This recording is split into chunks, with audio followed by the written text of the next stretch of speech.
What you what do you say though? This is the thing. I had so many people just say, Sharon, please do, never change. Just be what you are. Only Sharon.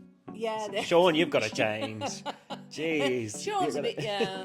So we were trying to move the caravan, and he lost his wedding ring. That's what he tells me. I was going to say, he lost his wedding ring. Oh, God, my leg's actually gone completely dead. And I can tell you 1,000,000%, I have never, ever regretted moving to Spain, and that's the God's honest truth. Right,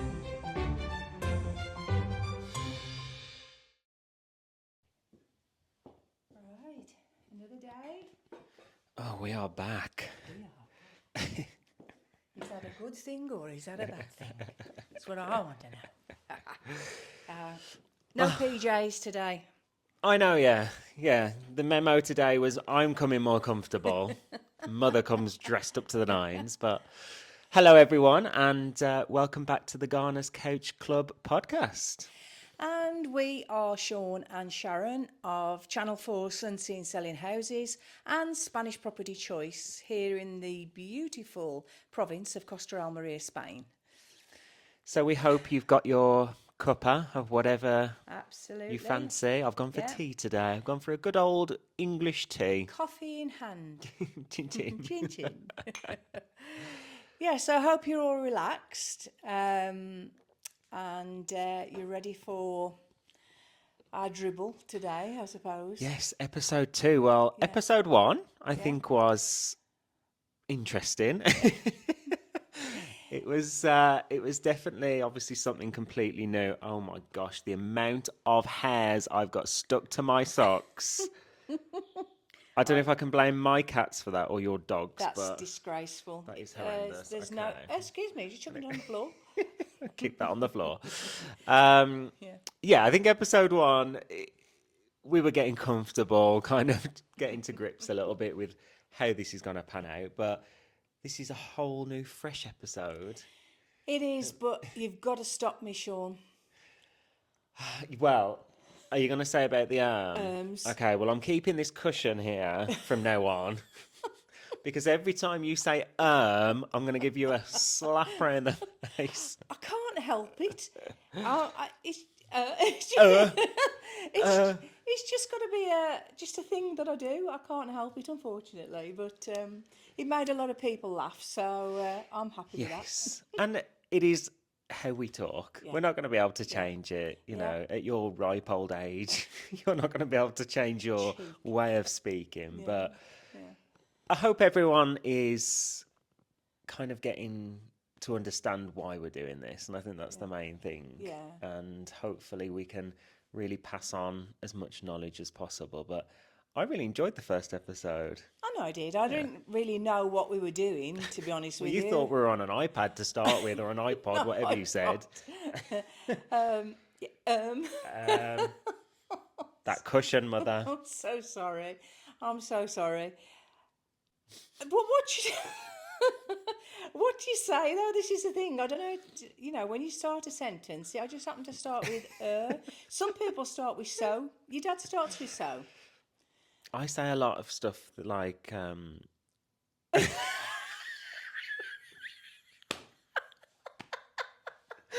I say things like, so you know, or do you know, I think. But now you've got me thinking, Does it really matter? It doesn't matter, Mother. That's the joy of having our own podcast. We can do whatever we want. Yeah. Well, after the first, what do you call it, episode? Yeah. After the first episode, I got some really, really fabulous feedback. Our Facebook page sort of went crazy. Had loads of private messages saying how much they enjoyed it, and basically saying, just keep being us. Do not change. I had so many people just say, Sharon, please do, never change. Just be what you are. Only Sharon. Yeah. Shaun, you've got to change. Jeez. Shaun's a bit, yeah. No, they were very complimentary, and they agreed with what we were talking about. We were going to talk about.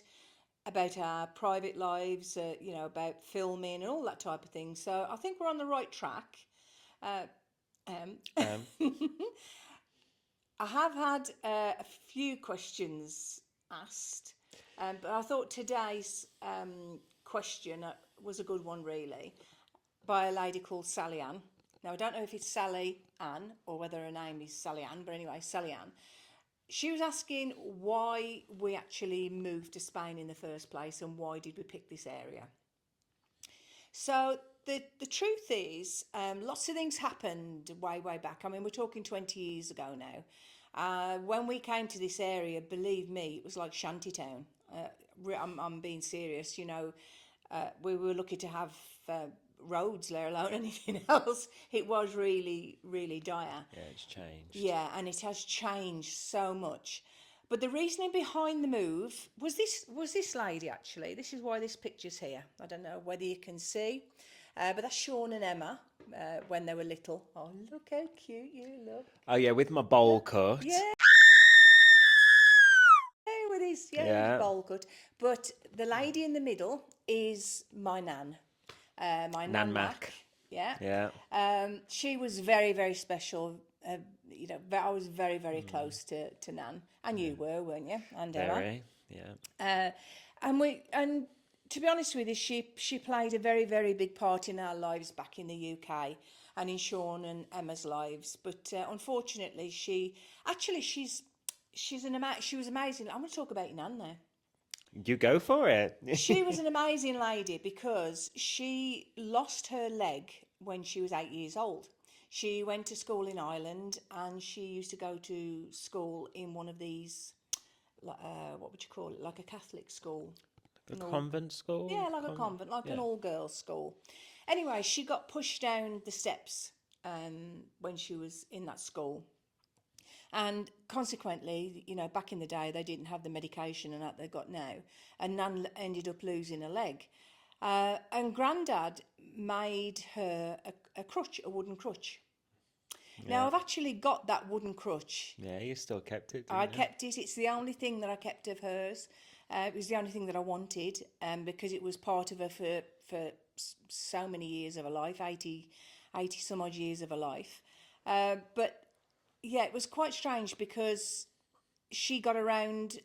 Well, she was incredible. She had that little blue invalid car, and she used to come and visit us because we lived in Cannock before we moved here to Spain. Although we're Brummies and originated from Birmingham, and most of our family live in Birmingham, we lived in Cannock, and she used to come up all the time.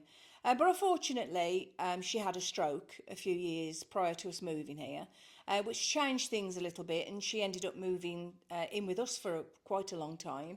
Then she ended up going into it was a beautiful place, wasn't it? Shire Oak. Yeah, where I remember she had a room, didn't she, where we'd sit in the sort of in the window. Yeah. And it looked over the horses at the back. Yeah. And I remember that was always, we're going to go and see Nan and we'll see the horses. And I mean, I must have been what? Would I been 8 or 9? Yeah, something like that. In her last years, and that is one of my biggest and fondest memories of Nan is going round and sitting in a windowsill. Yeah. She always had, never forget it, she always had a gold tin with those like dusted sweets. Oh yeah, they were vile. Oh, I loved them. Oh no, they were vile. I loved them. And we'd go round and we'd sit there in the window and she'd give us a sweet. She'd always give us a £1. Yeah. That was our treat. It was always Emma and Shaun, or the kids in general, I assume. We all got a £1. Yeah. And that's kind of my biggest memory of seeing her. Yeah. Well, she was such a big part of our lives that when we actually lost her, I went through a really, really bad period, didn't I?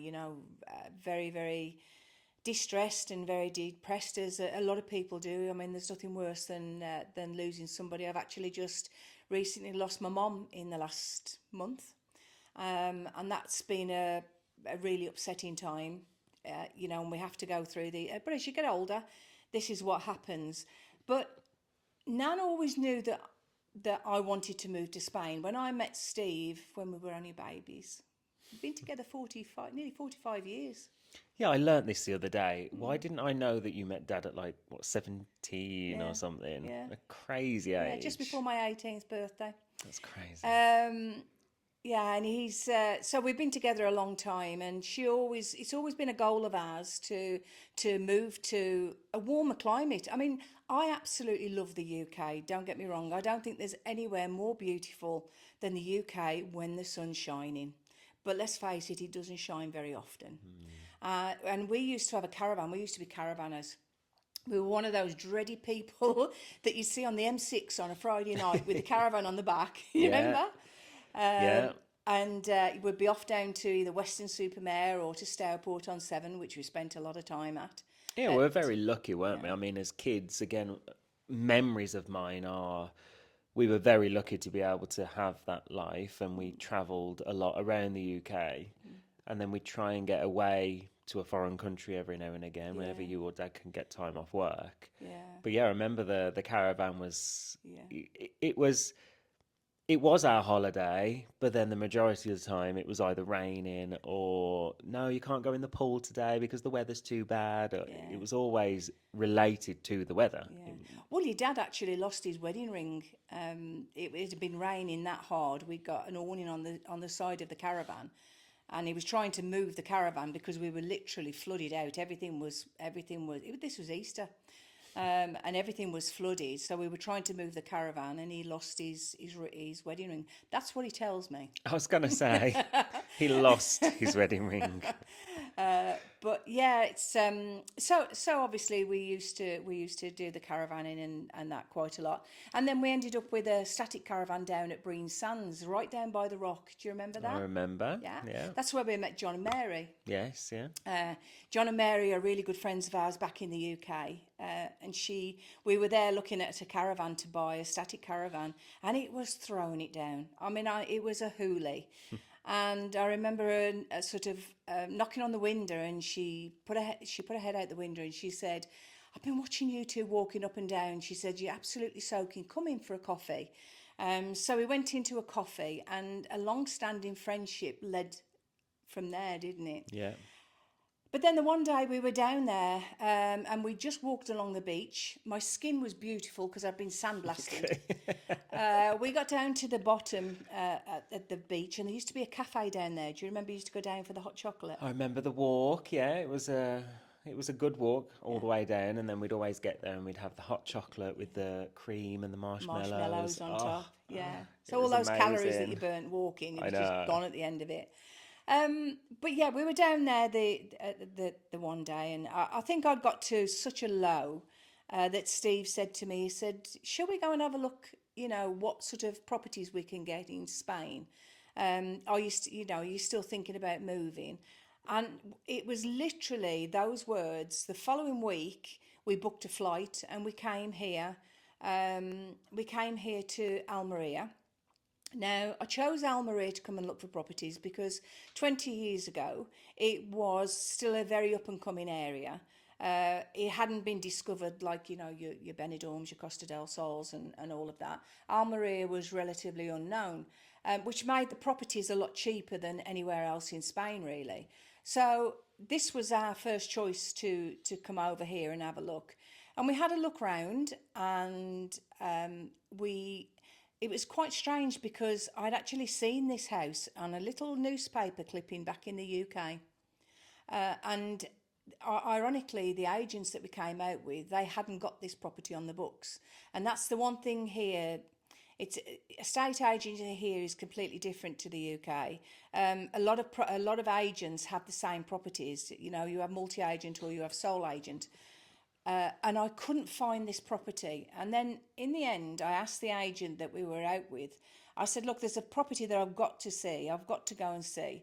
And it's in this area. Can you find it for me?" And he actually found it, Carlos and Pepe. But was this on the second trip? Because I remember, obviously, going back to when you were saying about being down at the caravan. I remember that weekend, and I remember you sitting me and Emma down and kind of not really asking or telling us that we were going to move to Spain or you were considering moving to Spain, but you kind of just dropped it into the conversation of what would you think if we made that decision? You know, if we chose to You're right I'm there, just man. getting comfy. I'm Oh, thinking okay. if you're comfy, I'm getting comfy.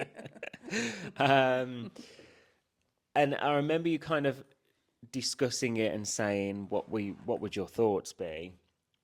And obviously, as me being 14 at the time, it was who wouldn't want to live in Spain. So for me, it was a definite. And then you came.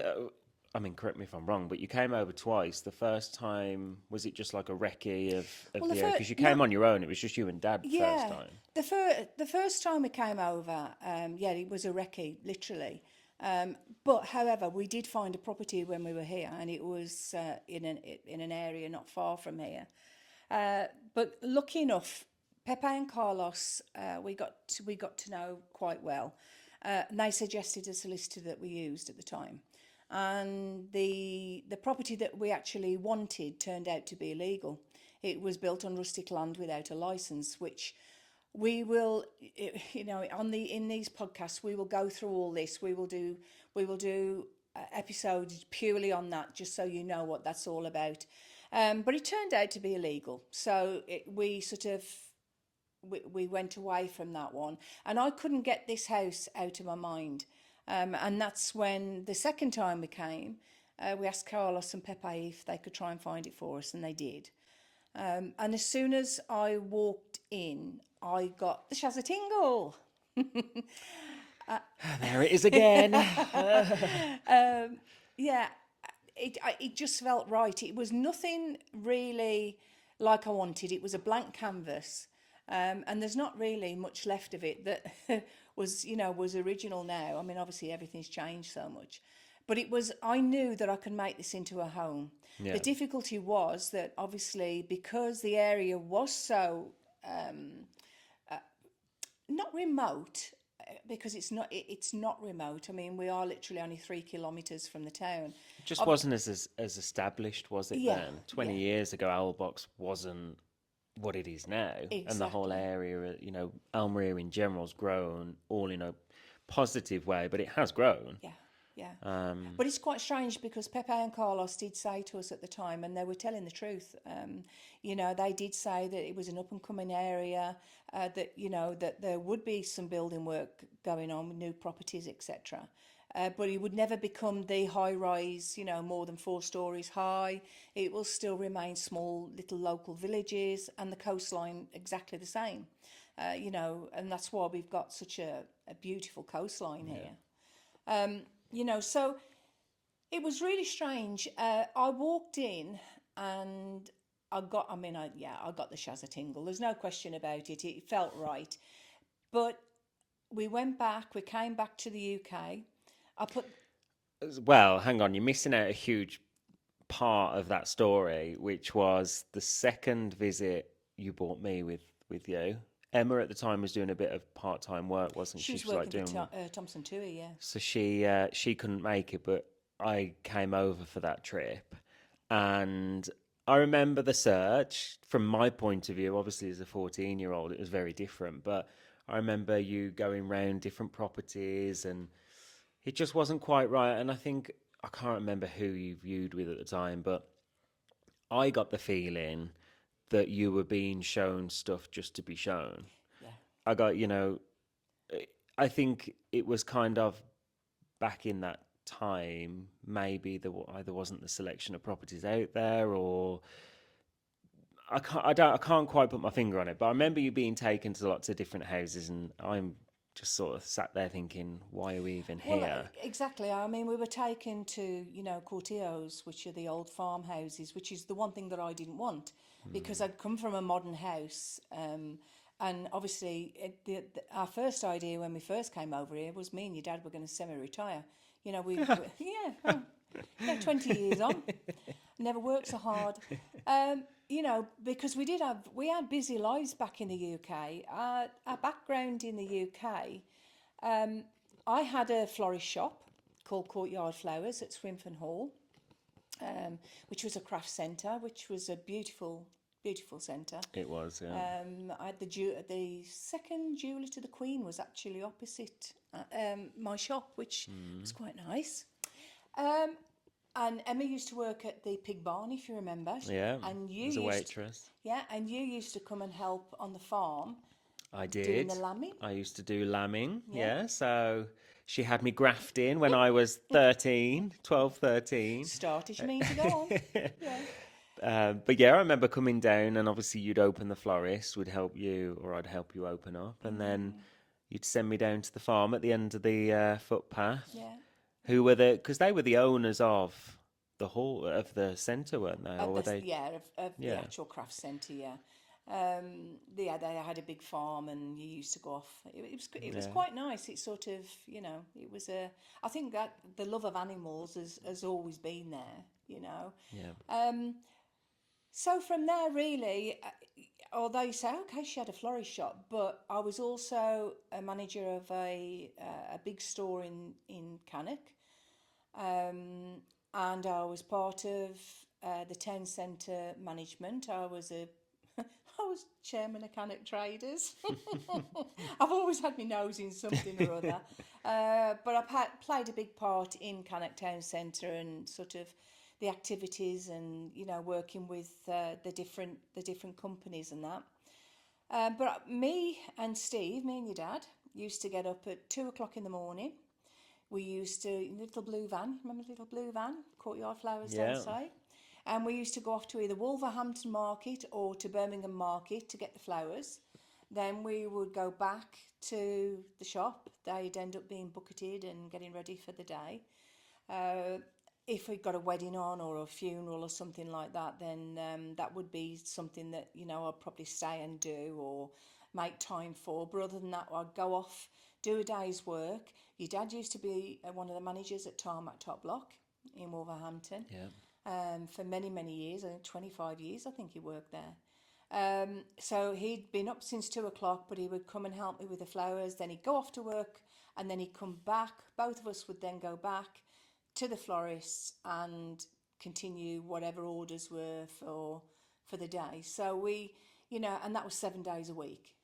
There's not ever been a doubt in my mind, and I think a lot of people might see you now and see what you've got and think, oh, just lucky, or because of the television show, or it's been given to you. But I can vouch from my point of view how much you and Dad have grafted over the years. Yeah. From as far back as I can remember, I remember obviously spending time round Aunt Jen's because you were working however many jobs, and you'd come and pick us up, and it, it was never a question of lack of work.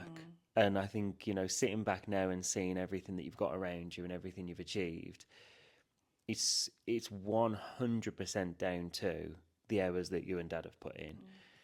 Dad working however many hours a day, and Yeah. you working at the florist, and Well, I mean, at one time, before I had the florist and I was, working, I had I think there was five. I was doing 5 jobs. I had a job at a cane shop just up the road by Tesco's. Do you remember? By the Winding Wheel, there used to be like a fancy cane shop there. No, I can't remember how old that. was I at this Well, point, you Mum? used to hang out Is around it? there enough times. And then the garage across the road. Yeah. I used to do a night shift at the garage, and then there was a fish and chip shop in up in Heath Hayes, a and they were lovely. Do you know, I love that job. Not just because I got free fish and chips, but the people that ran that, they were a Greek family and they were fabulous. Absolutely Yeah. loved them. So there's never been a time that I've not worked, and there's never been a time that your dad's not worked. The problem is that we got to an age, because when we came over here, we were early 40s, that we realised that it's all right doing all that, to have the nice things and provide you with a nice home, but we didn't have the family life, and that's what we were missing. Yeah. Uh, well, you were working non-stop. You were working non-stop, and going back to us caravanning, that was kind of our family time, but it was whenever we could get away, Yeah. whenever you had time, you can sit back now and pat yourself on the back because obviously you've got everything that you've got.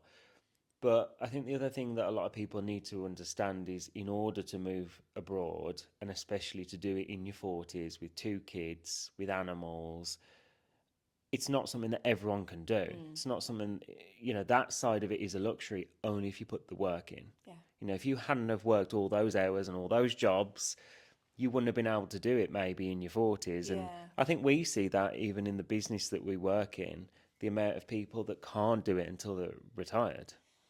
Yeah, and then I mean, well, again, I'm almost, well, say I'm almost at retirement age. I'm 62 this year, and It's 62. creeping up, mother. I Oh, can't I'm going to believe. get your OAP bus ticket as soon as you hit the 65. I think it's 67 now, retirement. I Don't think tell me that. I'm telling you, I'm sure it's 67 now. Really? Yeah, yeah. But either way, I'll still be working at 67. I know I will because I just can't get your dad to stop. But I think the thing is, I think, that was, I think Nan passing away and then realising that life was moving forward and that we were working so hard. And yes, it was nice to have, because yes, you are right. Nobody's ever given us anything. We've never asked for anything. Everything that me and your dad have got, we've done together. Yeah. And I can 100% say that. Even with the show now, as you know, most people think we get paid for doing Sunsea and selling houses. We don't. It's an odd doc, you Yeah. know. And the business now that we've got has grown because we've worked blooming hard. Yeah. But we made the decision to move to Spain not just for. We moved here really for you and Emma because we knew that Spain would offer a better lifestyle for you, because obviously getting on the property ladder back in the UK was becoming almost impossible. I mean, at one point, me and your dad were paying 17% on our mortgage. 17% interest on our mortgage. Yeah. I joking apart, there was times that we would have Hazlitt sandwiches. Now, you wouldn't know what Hazlitt is, would you? No idea what that is. Anyway, you don't really want to know, but Hazlitt, we'd have a Hazlitt sandwich or spam. Do you remember spam? Yeah. Right, tins of spam. We'd have a spam sandwich because we'd got a mortgage to pay. Yeah.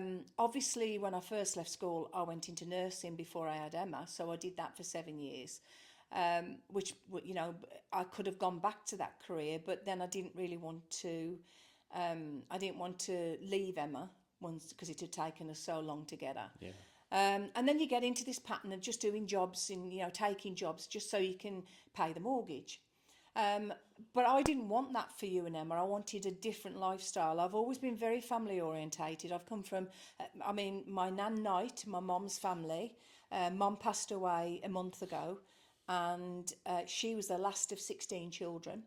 So you can imagine how many. Well, I think half of Birmingham must be one of my relatives because, this was such a big family, and you could always go to Nan Knight's, and you could always open that front door. Doesn't matter what time you went, day or night. She lived on the Dudley Road, and you'd walk in and you'd turn right into the kitchen, and there was always half a dozen people there: cousins, aunties, uncles, granddad. And it was very, very family orientated. They never had money. It's never been about money. It's always been about lifestyle and about family. And that was the one thing that I wanted for you and Emma. And was it just because you felt that the UK was losing that? Yeah. Was it that it was just going in a direction that you couldn't see? Yeah, things were changing so much. You were having to work, all hours God sent, which meant that you weren't spending time with your children. There was times that, that, like you say, you'd stay with your Aunt Jen because I had no choice. I couldn't afford a childminder, and the state didn't help you as far as that was concerned. Even though as much as I wanted to work, the state didn't help in any way.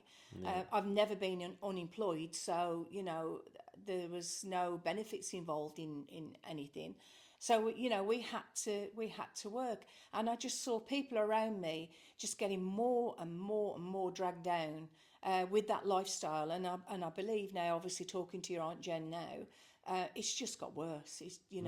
And we talk to clients, purchasers all day long, don't we? Yeah. About their lifestyle, and family is one of the things that they regret not having when you're here. Yeah. Yes, we've got the sunshine, which is a huge bonus, but I think, living within the Spanish system now, we know how important it is Yeah. to have family around you. I mean, obviously, from my point of view, and coming over at such a young age, and most people that I ever meet, they always want to ask, what was the experience like? And I think it was really different for me, especially, and if I'm comparing myself to Emma, being Emma 4 years older than me, I think she went through a very, very different experience. I think I was still at an age that I could mold into the culture Yeah, as best as possible. yeah. But I remember sort of standing on the sideline and watching you and Dad and thinking, even at 14, thinking, I don't know if I could ever do this. Like, take such a huge decision of pack the last 40 years of your life up, walk away from your family, like your parents and your sisters and that, and start from scratch. And I don't know. Obviously, I deal with clients every single day, and that's exactly what they're looking to do. And I think it was just really, really hard for me to put myself in your shoes at the time and think, Yeah, but that I've always said to you, one of the big things for me is we love a challenge. And me and your dad started off like that. Me and your dad have always had a goal. Throughout life, whatever, we've done, we've always had a goal. And when we've achieved that goal, we've moved on to the next one. yeah, Because, you know, it's just the type of people we are. We've always worked hard and we've always wanted to do things. And I do believe in life that, if you don't take that chance, you're never going to move forward. yeah, So for me, moving to Spain, if it didn't work out, I'd go back. yeah, It wasn't. It was something that we got to try, and I've known people that's tried it and it's not worked out, and they have gone back. But we see more. You've got to admit, we see more of our family now from the UK than we ever did back in the UK, yeah, and we only lived 5 minutes away in the UK. yeah, I mean, Mum.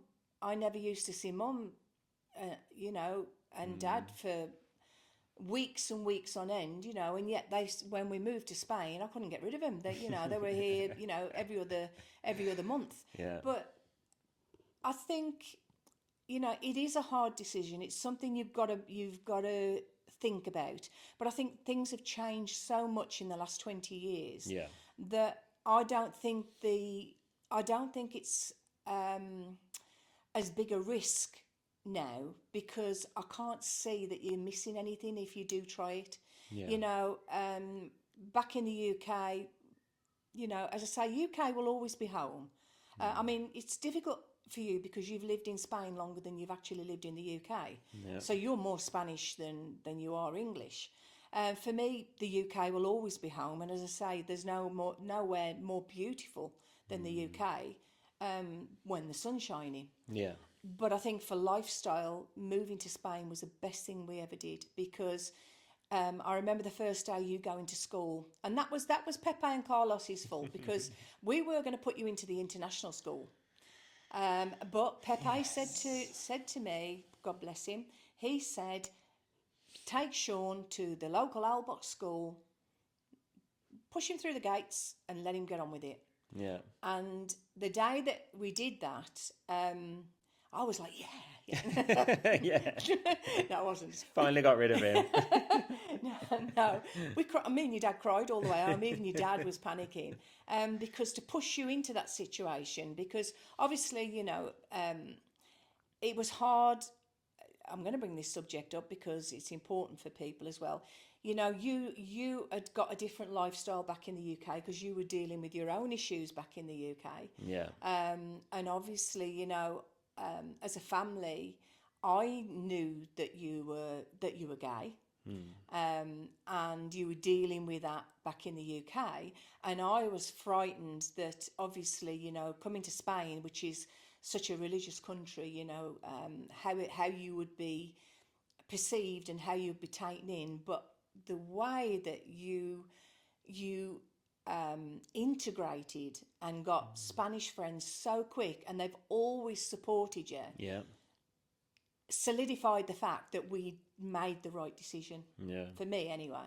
But again, that it's kind of going back to as a 14-year-old and thinking, okay, my parents have literally just sold everything, and it happened so quick. That's the other Five thing. weeks. From the day that we found the Yeah. house to the day we moved was 5 weeks. It was so quick, and it was a bit of a whirlwind, but I think it didn't give us the chance or the opportunity to stop and think, okay, what are we actually doing? It was just full on. We did the move really, really quick. And then obviously when we got here, it was a couple of months to kind of settle in, because obviously we turned up in the summer holidays, didn't we? Yeah. So I had a couple of months to kind of get to grips with living here. And then that's when you threw me into a Spanish school and said, good luck, have fun, without speaking any Spanish, not knowing anyone. But on that side of it, again, I think it's a huge pat on the back to you and Dad, because I didn't have a good school experience in the UK, and I was heavily bullied, and I went through a horrible experience, and you could see that. Yeah. So for you to give me that opportunity as well, of saying, right, okay, we're going to start afresh. And I remember we sat in the dining room here, and it was the day of my first day at school, and you and Dad said, right, okay, this is your opportunity to start a new life and a fresh life. And I think that's what so many people come here looking for. Yeah. Doesn't matter what age you are, what you've been through. I think it's a new start. Yeah. And that's exactly what you gave me. It's what you gave Emma. Yeah. It was, this is a new life. You can make of it whatever you want to. And I remember going into school with that attitude. I was very timid as a teenager, and that sort of set in my mind, and I thought, right, okay, you've got a point. This is my chance and my opportunity to be whoever I want to be and have the attitude that I want to have. And I know it wasn't smooth sailing the whole time. No, I shan't mention some of the things you got up to. I had my rebel years. Yeah. But as every teenager does. But to have that opportunity and for you and Dad to take that risk, from my point of view, it was the best thing you could have ever offered. And the fact that we see people moving over now, and we work and we help people find their new lives, and I can see it a lot sometimes. I mean, we were filming with a family. Obviously, we can't say too much, but we were filming with a family for this new series of Sunseeing Selling Houses, and they had a 14-year-old kid. Yeah. And it was so strange to watch them as a family, because it was the two parents and the son, which is how we initially came over. And yeah, it was really, really strange to look at him and think, I know what you're going through. I know the feelings you're feeling, and how scared you're going to be and how nervous you're going to be. But I kind of just wanted to sit down and give him a hug and say, everything will be all right. Yeah. Everything will be all right. Yeah. But he was quite positive. And it was funny because I remember the production crew pulling me to one side. We were having a chat during filming. And I'm trying to think who it was. I'm not sure if it was Cam. I can't remember. One of them said to me, you've really taken to Harry. The search seems to have gone from what Mum and Dad wanted to what Harry wanted. But it wasn't so much that, really. It was looking at not so much what he wanted, because I don't think he really knew what he wanted, but it was knowing what he needed. Yeah. Because the one thing that I was frightened of, certainly when you came over and when Emma came over, because she was at a very tender age. She was at that age when she would have been leaving home. It's quite a strange feeling. I'm trying to think of the wording, really, but I always panicked in case you wanted to go back to the UK, and Emma could, because I think the one thing that I am really, really grateful for is that I've got both of you here, because I think if you had have gone back to the UK, I think it would have been hard for me and Dad to have stayed here. Yeah. Because we are so close as a family. But then, every time you went back to visit, I was like, please don't. In fact, what happened, if you think about it, you ended up bringing your best friend here to live here. Dan ended up coming to live with us, which is like my second son, and even now, Dan is at that age, he's at your age, and he's desperate with Vicky to live here again. You know, Yeah. he wants to come back, and they want to build a life here. You know, Yeah. so even he's missing what was Yeah. here. And I think that goes back to, though, you know, not everyone has the opportunity. I think if you set your mind to it and you want to move abroad, you can make that come true. But unfortunately, I don't think everyone has the means or the ways or the funds or whatever it might be to move abroad. But I think the message really just to get across is that if you want to do it and you set your mind to it, it can happen. Like you say, it's a lot easier now, I think, than what it used to be. And the cost of living over here Oh is well. so much cheaper than I the know. I mean, UK. when we say to somebody, you know, a villa like this, you know, your council tax is €280 a year, Yeah, and they're telling me they're paying, I don't know, 2,000. yeah, You know, I mean, it's just how they're surviving. I really don't know. But yeah, even when somebody's retiring here, they don't. Look, we all know that Brexit caused a lot of problems, and we will be covering that. Sorry, I'm forgetting that we're talking to anyone. Sorry, you are still there. We're just having a chat. we're just waffling. No, I was just thinking, you know, we have a lot of people talk to us about Brexit. We have a lot of people talk to us about the 90-day rule. You know, we will cover all of those in other podcasts, definitely, and just concentrate on that. But the main thing I wanted to get over to people is if don't let what's happened, don't let Brexit ruin that dream, because it can Yeah, still happen. A lot of people, you know, have had to change their plans. We've had clients that wanted to live here on a permanent basis, and they're not physically able to do that. But what they've done is they've downsized in the UK. I mean, I had a beautiful house in the UK, you know, big two-story house, you know, 4 bedrooms. Yes, it was gorgeous. Um, I don't really need. I didn't really need that when we came here. I needed a fairly decent sized house because I'd got you and Emma still living at home. But now I'd be quite happy to move down, you know, into a smaller property, yeah, no problem at all. And I think if you downsize in the UK and buy a smaller place in the UK, spend 6 months there, and then buy a holiday home here in Spain, which we've how many have we done, Sean? I mean, it is sort of every other sale, isn't it? yeah, Really, and you've got the best of both worlds. You know, when somebody contacts me and says my dream has been ruined, that really upsets me because it can still happen. yeah, You've just got to rethink it. The Spanish government are changing plans on a day-to-day basis. yeah. Dad was telling us yesterday something about the money, the tax. I'm trying to think what it was. Didn't he say that it had gone from you've got to have 2 years in the bank? Yeah, for Almeria alone now, they've got an exemption with the rule of how much money you have to show up front to get the visa. It's only 1 year, isn't It's it? only 1 year, so you Yeah. do the first year, then you only have to show 1 year following that, and then the plan Yeah, continues. Where a but lot that's of only in Almeria. only in Yeah. Almeria, a lot of provinces want 2 years up front. Yeah. Yeah, So that's that. I mean, that would make such a difference to somebody that wants to move over now. yeah, You know, so, but it's so hard to keep up with. We get a lot of people say to us on the show, can you cover the costs? You know, it's 7% transfer tax here in Almeria. It's 10 to 13% north of Spain. You know, it varies differently. We get asked about community fees and things like that. Can we tell you on the show? But we can't do that because by the time that the show airs, that information's changed, yeah. because it does change here on a regular All the basis. time, all the And the time. Spanish are trying. The Spanish don't want to lose the UK.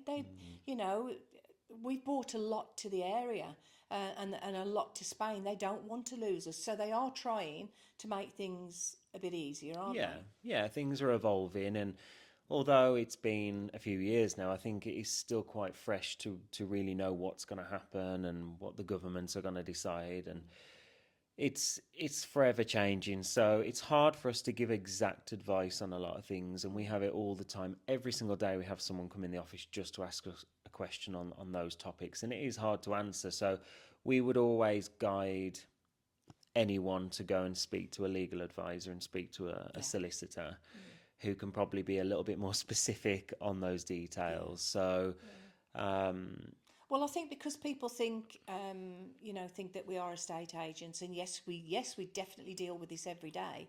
But as I say, even that about knowing that we've only got to have the 1 year in Almeria, we didn't find that out until, well, we found out yesterday, and your dad found out the day before, because the one good thing about Steve is he has got very close connections with, people who deal with things like this on a daily basis, so they know what they're talking about.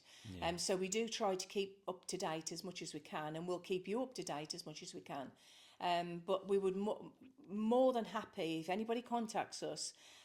We will pass, make sure you send us your details, your contact details, and always put in on that email permission to send on to these people, and we'll get them to contact you, and they'll give you all the information that you need to move over.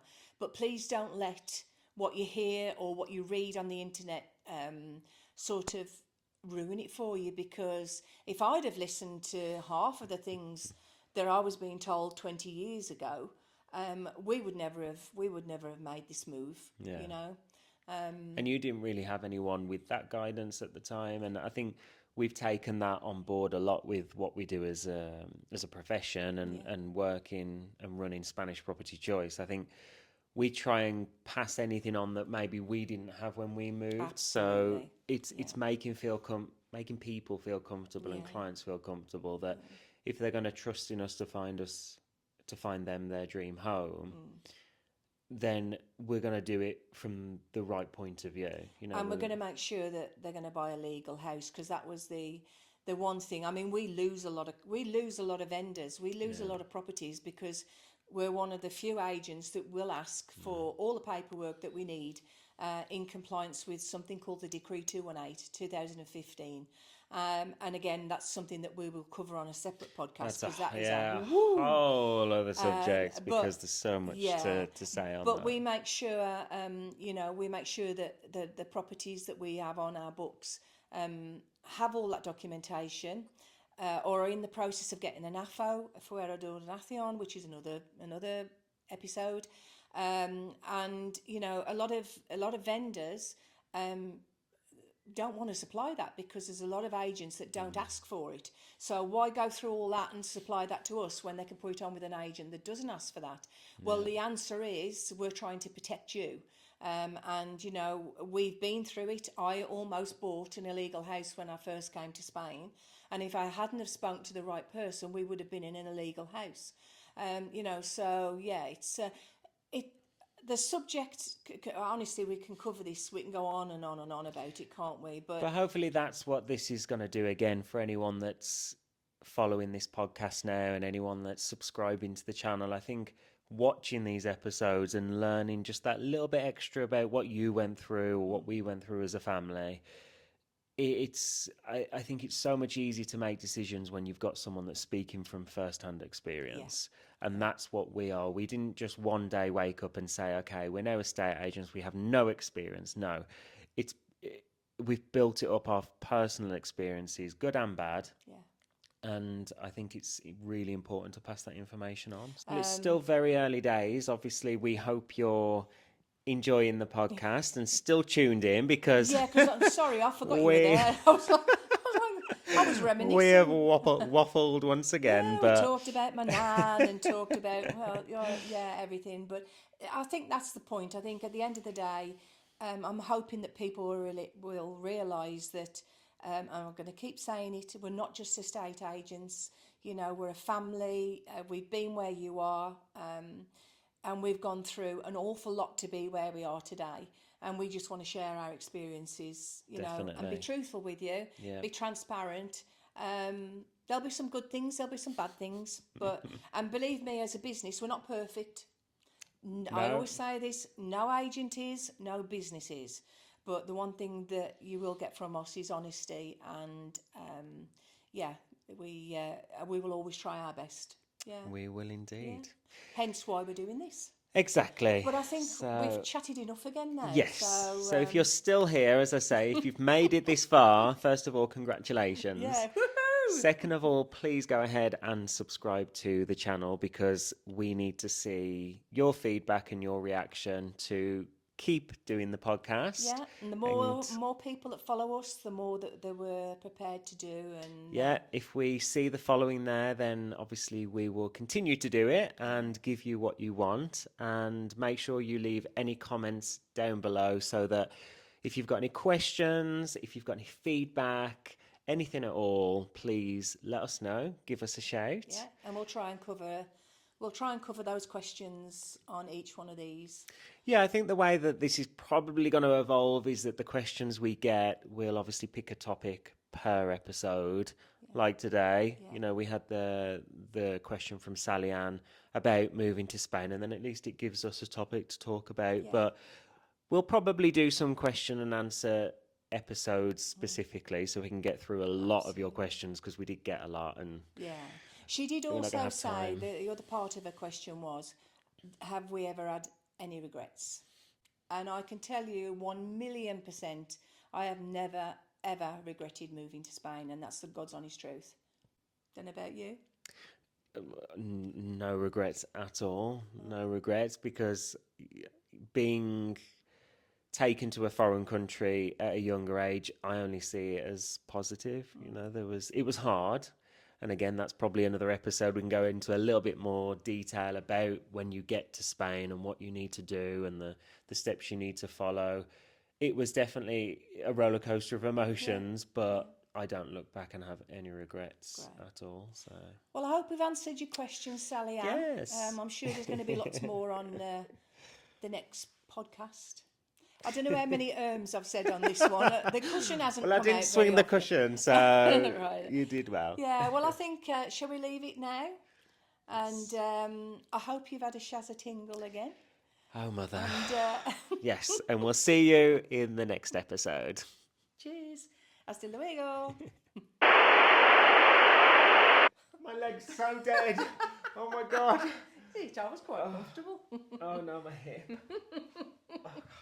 Why didn't you just change position? Oh, God, my leg's actually completely dead. I can't get up. Oh.